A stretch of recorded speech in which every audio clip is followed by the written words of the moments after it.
আসসালামু আলাইকুম।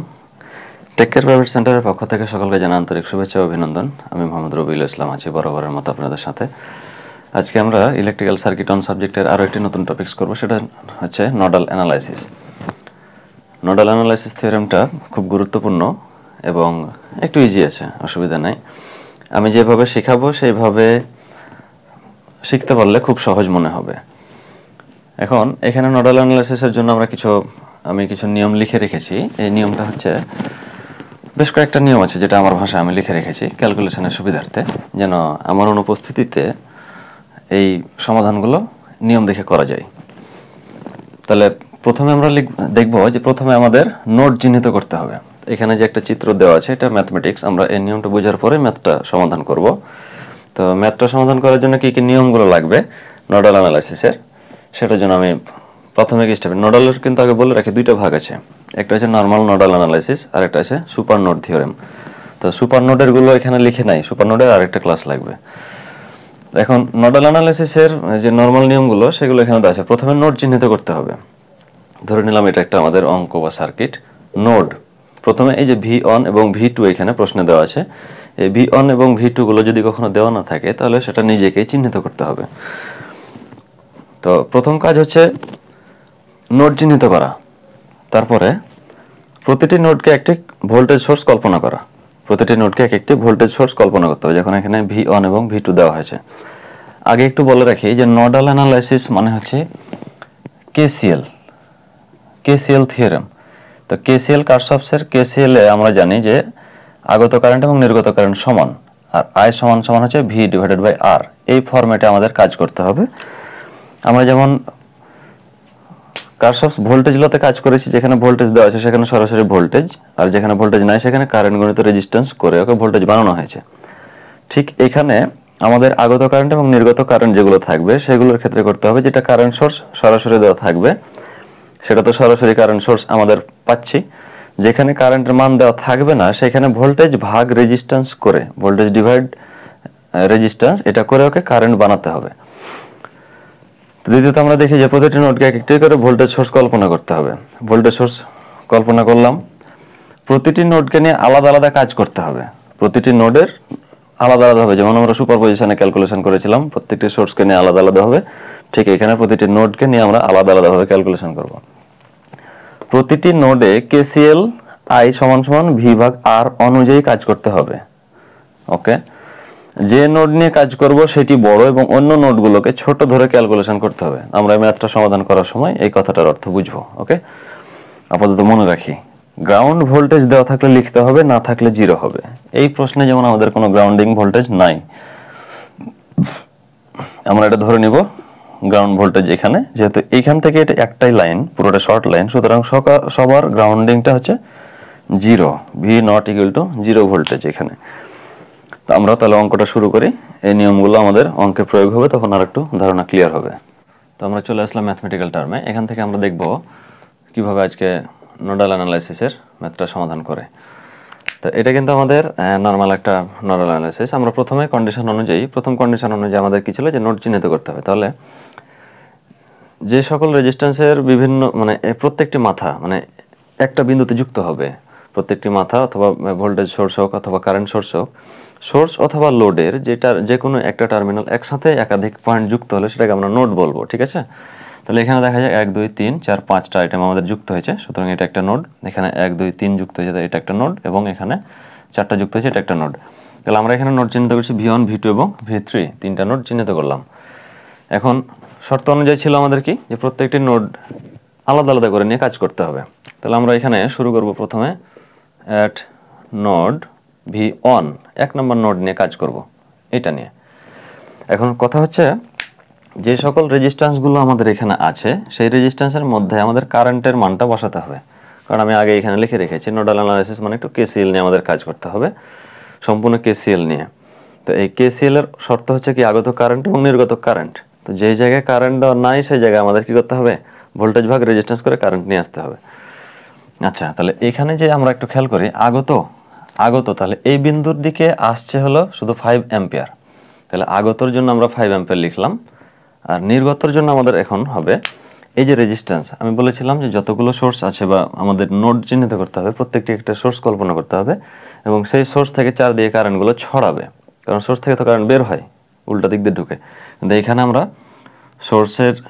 সোর্স অনুযায়ী কারেন্টটা চারদিকে ছড়াবে। তাহলে এখান থেকে যদি ছড়াই তাহলে অবশ্যই এদিকে এদিকে এবং এদিকে যাবে সেই অনুযায়ী। তাহলে এই যে রেজিস্ট্যান্স, এই রেজিস্ট্যান্সের ওপর মাঝখানে মানে এই রেজিস্ট্যান্সের মধ্যে আমাদের ভোল্টেজটা কত হবে সেটা ভাগ রেজিস্ট্যান্স করলে কারেন্ট পাবো।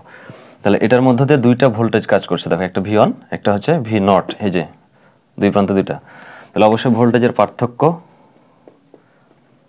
ডিভাইডেড বাই ওর রেজিস্ট্যান্স, তাহলে ওর রেজিস্ট্যান্স হচ্ছে 4। এগুলো হচ্ছে নির্গত, হ্যাঁ নির্গত সূত্র অনুযায়ী আমরা বসাচ্ছি। ঠিক এই রেজিস্ট্যান্সের মধ্যে V1 এবং V2 যুক্ত আছে। তাহলে আমরা বলেছিলাম, আমি বললাম যে যেটা নিয়ে কাজ করব সেটা হচ্ছে বড়। তাহলে আমরা এখন কাজ করছি V1 নিয়ে, তাহলে এর সাথে যুক্ত আছে V1 এবং V2। তাহলে অবশ্যই আমাদেরকে এখানে V1 কে বড় ধরতে হবে। তাহলে অবশ্যই এখানে কি হবে V1 minus V2 divided by ওর রেজিস্ট্যান্স মানে কত 8। এরপরে এই রেজিস্ট্যান্সের জন্য আমরা একটু খেয়াল করি, এই রেজিস্ট্যান্সটা যুক্ত আছে V1 এবং V3 এর সাথে, তার মানে ও এক প্রান্ত V1 একটা V3, তাহলে ওর মধ্যেকার ভোল্টেজের পার্থক্যটা হবে V1 minus V3 divided by ওর রেজিস্ট্যান্স। এবার এগুলো সবগুলোই হলো, এখানে আছে একটা কারেন্ট সোর্স, সেই কারেন্ট সোর্সটা V1 থেকে বাইরে বের হচ্ছে, তাহলে অবশ্যই সে নির্গত হচ্ছে, তার মানে নির্গতর দিকে। আমাদের এই পয়েন্টে মোট আইটেম আছে 1 2 3 4 5, এখানে আমাদের ঠিক 5টা হলো কেন একটু খেয়াল করে দেখো, এই যে 1 2 3 4 5, কোনো অংশ আমাদের বাদ পড়েনি। এখন এটাকে নর্মাল ক্যালকুলেশন করব, নর্মাল ক্যালকুলেশন করলে এটা হচ্ছে 5, 3 যদি এ পাশে চলে আসে তাহলে মাইনাস হয়ে যাবে, আর এটা লসাগু হয়ে যাবে 8।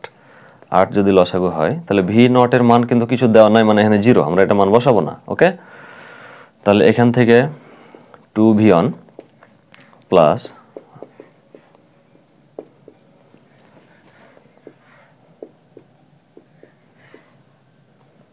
3 এ পাশে চলে এসছে, সুতরাং 3 আমাদের মাইনাস হয়ে গেছে।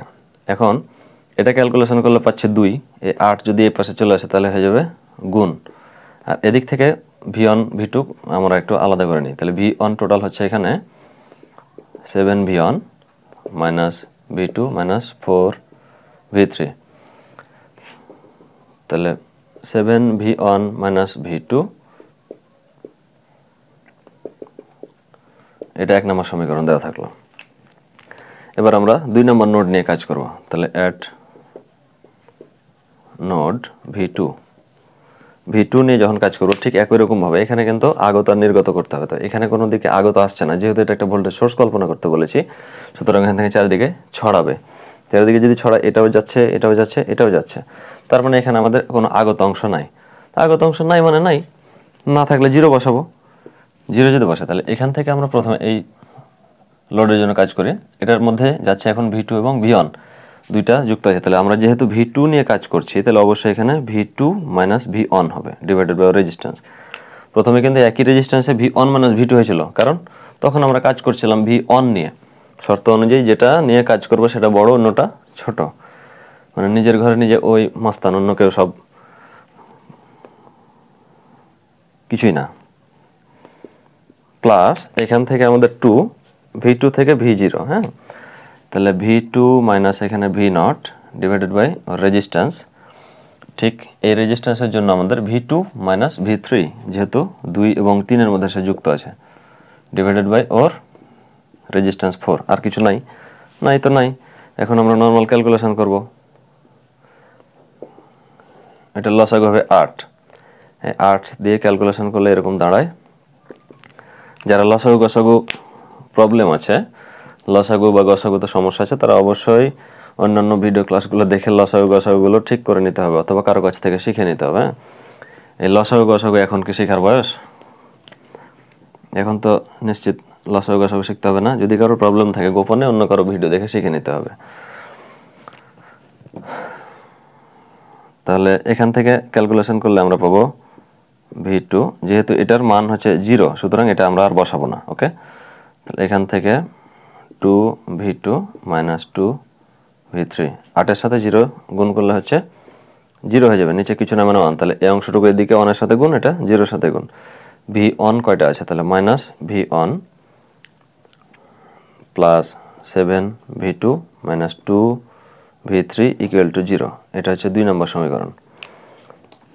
ঠিক আছে, এবার আমাদের V3 নিয়ে কাজ করব। তাহলে at node V3, at node V3, তাহলে V3 নিয়ে যখন আমরা কাজ করছি একই রকমভাবে এই বিন্দু থেকে এখান থেকে কি এখান থেকে কারেন্ট চারিদিকে ছড়াবে, তাহলে এটার জন্য এরকমভাবে যাবে। তাহলে আমরা প্রথমে ওই আইটেমগুলো নিয়ে কাজ করে ফেলি। হ্যাঁ, আগত কারেন্ট কে কে, এখান থেকে এটা এই দিক দিয়ে আসছে, এটা হলো আগত, আর এরা তিনজন নির্গত। তাহলে আমরা একটু এখানে কাজ করি, আগে নির্গতগুলো করে ফেলি।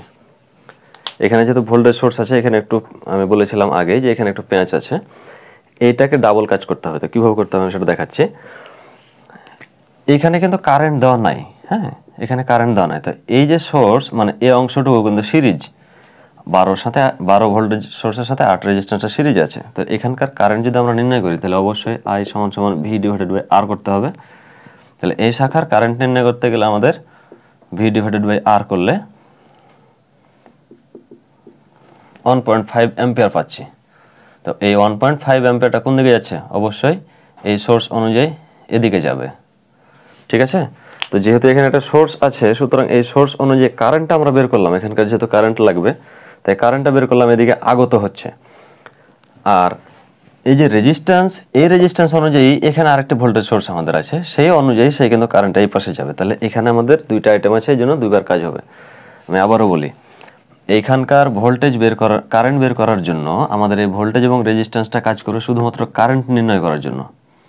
ঠিক আছে, তাহলে আমরা জানি I সমান V ভাগ R, তাহলে এর ভোল্টেজ আর রেজিস্ট্যান্স দিয়ে ভাগ দিয়ে এই শাখার কারেন্ট পেলাম। তো এই শাখার যে কারেন্টটা পেয়েছি সেই কারেন্টটা কিন্তু আমাদের এই ভোল্টেজ সোর্স অনুযায়ী উপর দিকে যাচ্ছে, তার মানে এই বিন্দুর দিকে যাচ্ছে। তাহলে ওই বিন্দুর দিকে গেলে অবশ্যই সেটা আগত হবে। আর এই যে কারেন্ট সোর্সটা, এটাও এই বিন্দুর দিকে আসছে। তাহলে আমাদের আগত কারেন্ট এখানে দুইটা পাচ্ছি, একটা হচ্ছে 3 আর একটা হচ্ছে 1.5। হ্যাঁ, এখানে সোর্স থাকলে এইভাবে কাজ করতে হবে। আগে কারেন্ট বের করে নিয়ে সেই কারেন্টটা কোন দিকে যাচ্ছে সেটা দেখতে হবে, তারপরে তখন মনে করতে হবে যে সোর্সটা এখন আর নাই, তখন রেজিস্ট্যান্স অনুযায়ী যা কাজ হওয়ার তাই হবে। তাহলে আমাদের আগত কারেন্টটা সেটা হয়ে গেল। এবার অন্য রেজিস্ট্যান্সের জন্য আমরা কাজ করব। তাহলে প্রথমে আমরা এটা দেখি, এটা আছে V3 এবং অন এর সাথে যুক্ত, তার মানে এখানে V3 minus V on divided by resistance, সূত্রের প্লাস এটা এবং এটা যুক্ত আছে 3 এবং 2 এর সাথে। তাহলে অবশ্যই V3 minus V2 divided by ওর রেজিস্ট্যান্স। এই রেজিস্ট্যান্সটা আমাদের যুক্ত আছে কার সাথে, রেজিস্ট্যান্সের যুক্ত আছে V3 minus V0 divided by ওর রেজিস্ট্যান্স 8। ক্যালকুলেশন করলে তাহলে আমরা পাবো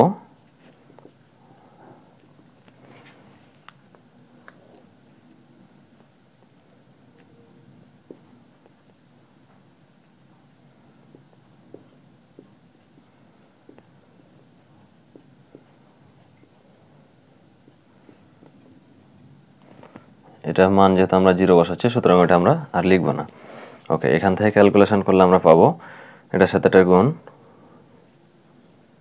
কোনাকুনি গুণ করো, তাহলে মাইনাস 4 V অন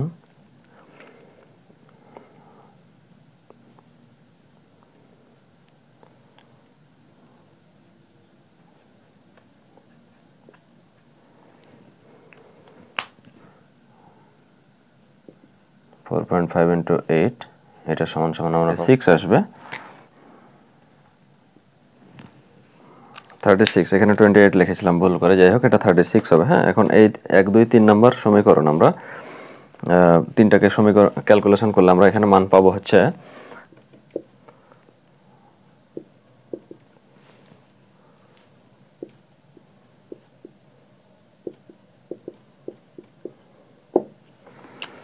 3টা সমীকরণ আমরা সমাধান করলে V1 V2 এবং V3 এর মান পাবো হচ্ছে একটা 10, একটা 4, মানে একটা 10, একটা 4.933, একটা হচ্ছে 12.27 আরও সামথিং আছে, এটা আমরা লিখলাম।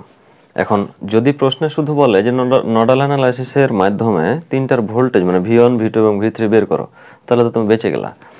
এবং যদি বলা হয় যে নোডাল অ্যানালাইসিসের মাধ্যমে প্রতিটি শাখার কারেন্ট বের করতে, তাহলে তুমি কি করবা? দেখো তুমি অলরেডি আগেই করে রেখেছো, এখানে ভয় খাওয়ার কোনো কারণ নাই, কারণ প্রত্যেকটা শাখার কারেন্টগুলো তুমি কিন্তু বের করে রেখেছো। হ্যাঁ, প্রতিটি শাখার কারেন্ট তুমি বের করে রেখেছো। এই যে এটা একটা শাখার কারেন্ট, এটা একটা শাখা, এটা একটা শাখা, এগুলো একটা একটা শাখা কারেন্ট তুমি কিন্তু অলরেডি বের করে রেখেছো, সুতরাং ভয়ের কিছু নাই। আমি নিয়মটা দেখাচ্ছি, দেখো।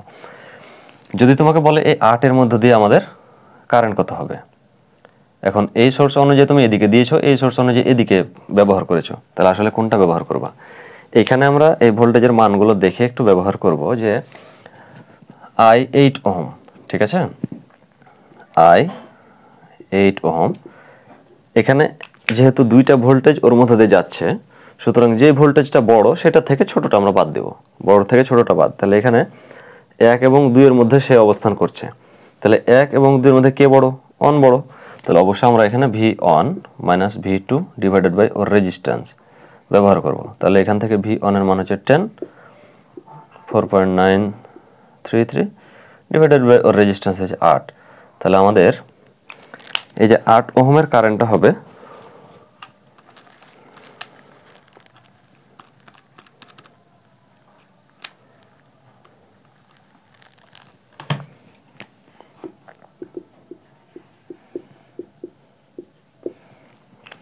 ঠিক আছে, এটা হলো এটার কারেন্ট। এখন এই কারেন্টের আরেকটু নিখুঁতভাবে যদি করতে চাই, তাহলে এবিসিডি যদি নাম্বারিং করা থাকে, এবিসিডি নাম্বারিং করা থাকলে তাহলে তুমি ওখানে এটা যদি হতো এ, এটা যদি বি হতো, তাহলে তোমাকে অবশ্যই এখানে এ টু বি এগুলো লিখে দিতে হতো। অথবা তুমি এই জায়গায় লিখতে পারো যে V1 থেকে V2 এর দিকে যাচ্ছে। হ্যাঁ, তাহলে এই শাখার কারেন্ট হচ্ছে আমরা এভাবে পেলাম। এভাবে তোমার প্রত্যেকটি শাখার কারেন্ট তোমাকে বের করতে হবে। যদি বলা হয় এই শাখার কারেন্ট কত হবে, এটা দেখো 1 এবং 3 এর মধ্যে যুক্ত আছে, তাহলে 1 এবং 3 এর মধ্যে একটু লক্ষ্য করো কে বড়? 3 বড়। তাহলে অবশ্যই আমরা ওই শাখার কারেন্টটা নির্ণয় করতে গেলে আমরা এখানে এরকম করতে পারতাম যে এর মান কত, 12.27 মাইনাস 10 ডিভাইডেড বাই রেজিস্ট্যান্স। তাহলে এখানে আমরা পাচ্ছিলাম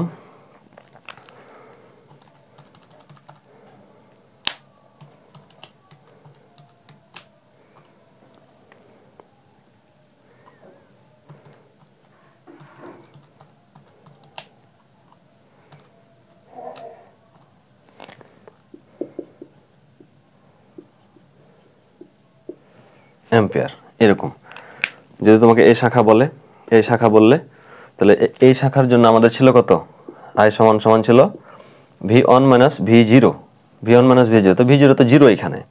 হ্যাঁ, এই যে V0 গুলো এখানে কাজে লাগবে। যদি V0 এর মান আমাদের -2 ভোল্ট দিয়ে থাকতো, তাহলে অবশ্যই অবশ্যই ক্যালকুলেশন করে চেঞ্জ করতে হতো, প্লাস এখানে এসে V1 থেকে ওই মানটা বাদ দিতে হতো। যেহেতু এখানে নাই কোনো কিছু, তার জন্য 0, সুতরাং আমরা এখানে V1 ডিভাইডেড বাই ওর রেজিস্ট্যান্স করতে পারবো। তাহলে 10 ডিভাইডেড বাই 4 2.5 অ্যাম্পিয়ার। এখানে এই শাখার কারেন্ট পেলাম। এইভাবে প্রত্যেকটি শাখার কারেন্ট আমাকে বের করতে হবে। যে আমরা যেভাবে দেখালাম নোডাল অ্যানালাইসিসের নিয়মগুলো, সেই সব নিয়মগুলো তুমি অবলম্বন করে যদি V1 এবং V2 V3 বের করতে বলে, তাহলে তো তোমার এখান থেকে অঙ্ক শেষ। যদি তারপরেও আরেকটু যদি বলা থাকে যে না প্রতি শাখার কারেন্ট বের করতে, তাহলে তোমাকে অবশ্যই এই নিয়মে কারেন্টগুলো বের করতে হবে। ভয়ের কিছু নয়, তুমি এগুলো আগেই অবশ্যই এখানে বের করে রেখেছো। এখান থেকে মান বের করে আমরা কারেন্টের মানগুলো বের করব। আর যদি ভোল্টেজ বলে তাহলে এখান থেকে শেষ। ঠিক আছে, এই ছিল আমাদের নোডাল অ্যানালাইসিসের থিওরেম। এতক্ষণ সাথে থাকার জন্য সকলকে ধন্যবাদ জানাচ্ছি এবং দেখা হচ্ছে পরবর্তী কোনো ক্লাসে।